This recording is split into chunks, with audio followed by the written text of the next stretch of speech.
Viyana'nın taş sokaklarında akşamın serinliği dolaşıyordu. Gökyüzü ağır bulutların arasından arada bir açılıyor, ince bir ay ışığı kentin üstüne dökülüyordu. Ludwig van Beethoven penceresinden dışarı bakarken derin düşünceler içindeydi. İçinde tarifsiz bir çalkantı vardı.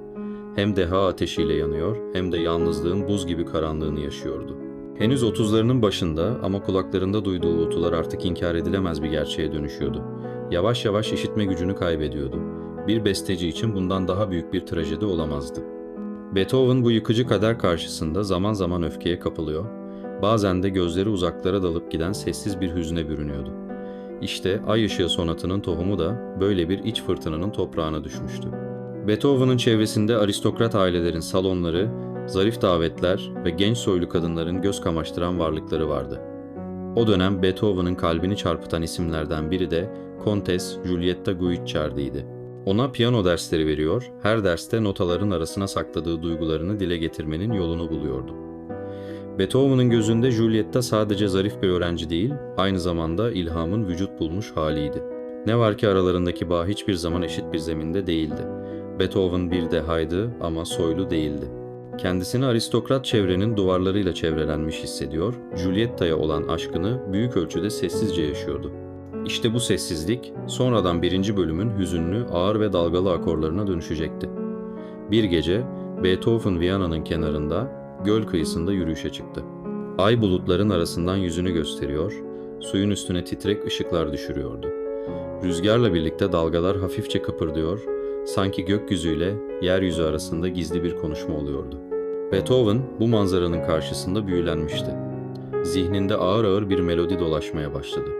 Derinlerden gelen, neredeyse bir ağıt gibi ama aynı zamanda umut kıvılcımları da taşıyan bir melodi. Sanki ay ışığının suda bıraktığı titreşim, piyano tuşlarına dönüşmüş gibiydi. Beethoven eve döndüğünde hemen piyanonun başına geçti. Kararlı akorlarla başlayan ve dalga dalga genişleyen o ilk bölüm, neredeyse hiç değiştirilmeden kağıda döküldü. Beethoven bu esere Sonata Quasi una Fantasia adını verdi, yani fantaziye benzer bir sonat. Çünkü klasik biçimlerin katı kurallarını kırmak, iç dünyasının karmaşasını özgürce aktarmak istiyordu. Birinci bölüm, Adagio sostenuto, ay ışığının suda titreşen hüznü gibi yavaş ve ağır. Beethoven'ın Giulietta'ya ulaşamayan aşkının, işitme kaybının gölgesinin, yani tüm kederinin yansıması. İkinci bölüm Allegretto, daha hafif, neredeyse bir dans gibi. Karanlığın içinde anlık bir neşe parıltısı, bir tebessüm. Beethoven'ın kısa süreliğine de olsa hayata tutunduğu anlar. Üçüncü bölüm Presto agitato, fırtına kopar. Tutkulu, öfkeli, sarsıcı. Beethoven'ın kaderine karşı haykırışı, zincirleri kırma isteği. Ay ışığı altında doğan huzur yerini gök gürültüsüne bırakır. Bu üç bölüm bir araya geldiğinde yalnızca bir müzik değil, Beethoven'ın ruhunun haritası haline gelmişti. Sonat tamamlandığında Beethoven eseri yakın çevresine çaldı.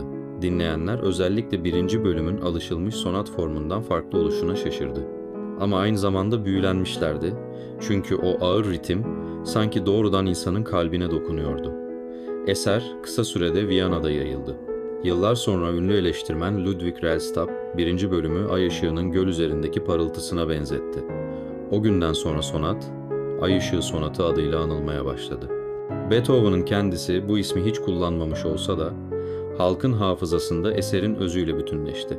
Beethoven hayatı boyunca aşkı tam anlamıyla yaşayamadı, kulaklarını tamamen kaybetti, kalabalık salonlarda yalnızlaştı. Fakat müzik onun diliydi, sessizliğe karşı açtığı bir çığlıktı. Ay Işığı Sonatı da bu çığlığın en dokunaklı, en derin yankılarından biridir. Her nota ay ışığının gölgedeki titrek huzmesini taşır. Her akor Beethoven'ın kalbinin bir parçasıdır. Eser, bir aşkın sessizliğini, bir dahinin trajedisini ve insan ruhunun direncini aynı anda dile getirir. Bugün hala, dünyanın dört bir yanında, piyanoların tuşlarında yankılanan bu sonat, yalnızca bir müzik eseri değil, aynı zamanda insan ruhunun karanlıkla ışık arasındaki mücadelesinin simgesidir. Beethoven'ın parmaklarından doğmuş ama hepimizin kalbine yerleşmiştir. Ve belki de en önemlisi şudur: Beethoven'ın işitemediği dünyayı biz hala onun aracılığıyla duyuyoruz. Ay ışığı hala o geceki gibi gölün üstüne düşüyor ve onun bestesi hala gecenin sessizliğinde parlıyor. Ben Onur Çelebioğlu.